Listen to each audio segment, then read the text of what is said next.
एक एक वैष्णव नवनीत प्रिया जी गोपाल जी की सेवा करता था, लेकिन उसके घर में इतनी दैन्यता थी कि एक बार का भोजन ही 3 बार में पाया जाता था, दोबारा बनाने की सामग्री नहीं इकट्ठी हो पाती थी।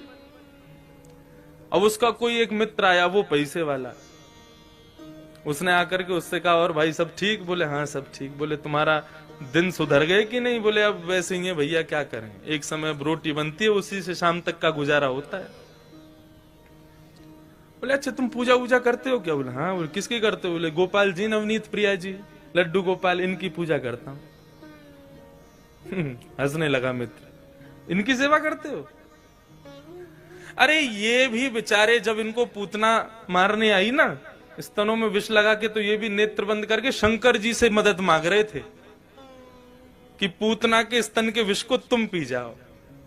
अरे जो अपनी रक्षा स्वयं नहीं कर पाते, तुम्हारी रक्षा क्या करेंगे? इनसे बड़े शंकर जी हैं, शंकर जी को लिया तुम, उनकी सेवा शुरू कर दो। अब बेचारा मरता क्या नहीं करता, सब कर लेते हैं।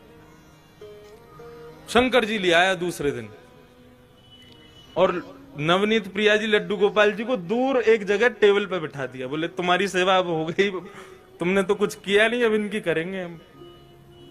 अब शंकर जी की पूजा उसने शुरू कर दी, खूब रुद्राष्टाध्यायी से अभिषेक आदि सब करने के बाद में अगरबत्ती जला करके और त्रिपुंड लगा लिया। पहले तो ऊर्ध्वपुंड लगा रहा था, अब त्रिपुंड लगा करके ओम नमः शिवाय जप करने लगा।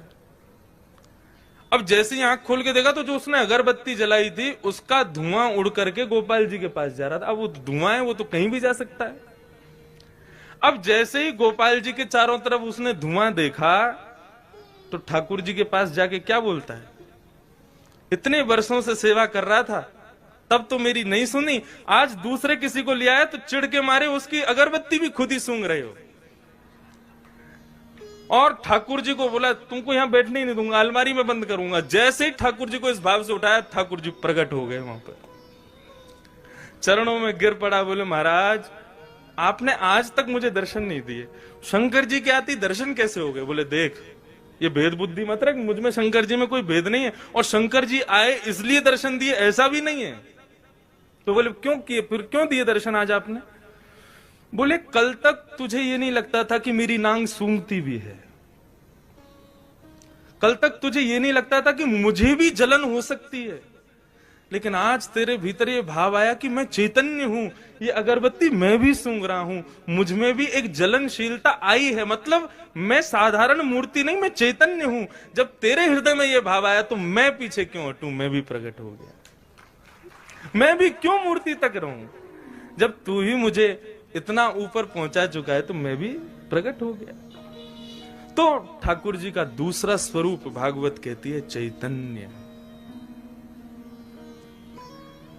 उनमें सदैव वही भाव रखो, ये चैतन्य है।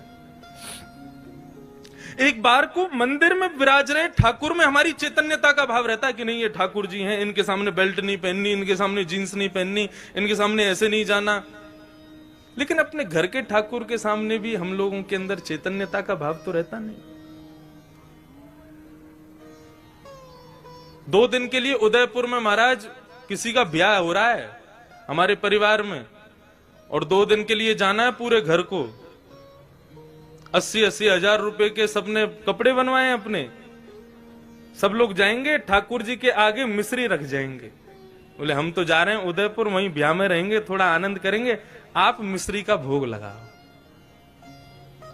तुम रह लोगे 2 दिन मिश्री पे? नहीं रह सकते। सब लोग इधर देखो, सावधानी से एक बात बता रहा हूं मैं, इस बात को समझ लेना। ये 24 अवतार तो ठाकुर जी के हैं ही हैं, ये 25वां अवतार जो अर्चा अवतार है, ये ठाकुर जी ने क्यों धारण किया? हमारे घर में ठाकुर जी अपनी सेवा कराने के लिए क्यों पधारे?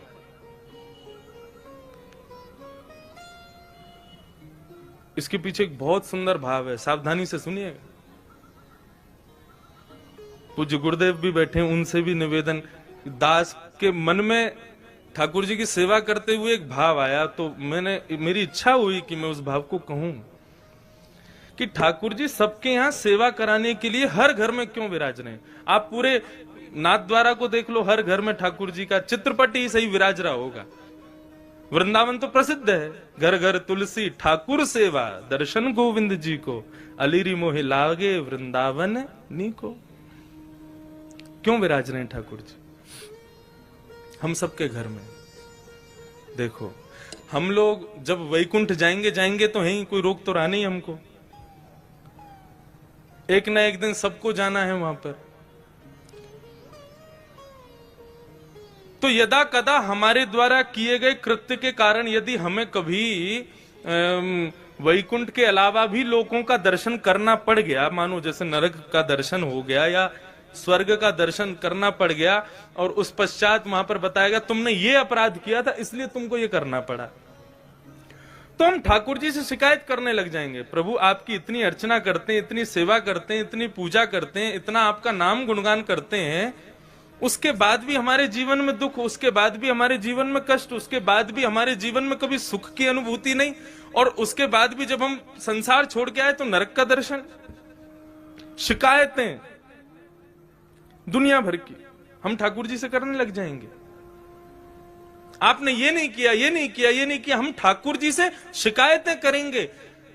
भगवान बोले ये मुझसे शिकायत करे उससे पहले इसके यहां अर्चावतार रूप धारण करके बैठ जाओ इसके घर में। क्यों? बोले कभी ना कभी ये भी तो अपराध करेगा। सर्दी में कभी मुझे ठंडे जल से नहला देगा, भयंकर सर्दी में कभी मुझे हो सकता है पतला वस्त्र पहना दे, मुझे ठंडी लगे उससे। भयंकर गर्मी में खुद तो एसी में बैठेगा, मुझको पंखा भी नहीं चलाएगा, बिजली का बिल बढ़ जाएगा, मंदिर का पंखा बंद ही रहने दो। ये सारे अपराध ये करेगा मेरे साथ में, लेकिन मैं कभी शिकायत नहीं करूंगा। क्यों? हिसाब बराबर करने के लिए आया हूं, तुझे शिकायत करने योग्य छोड़ूंगा नहीं मैं। तुम भगवान से कुछ कह नहीं सकते कि भाई आपने ऐसा क्यों नहीं किया, आपने ये दुख क्यों किया। भगवान बोले तेरी शिकायत पूरी हो गई, अब मैं करूं शिकायत। भोग बनाते समय सब्जी देख करके भोग लगने से पहले ही तेरा मन ललचा गया था। एक बार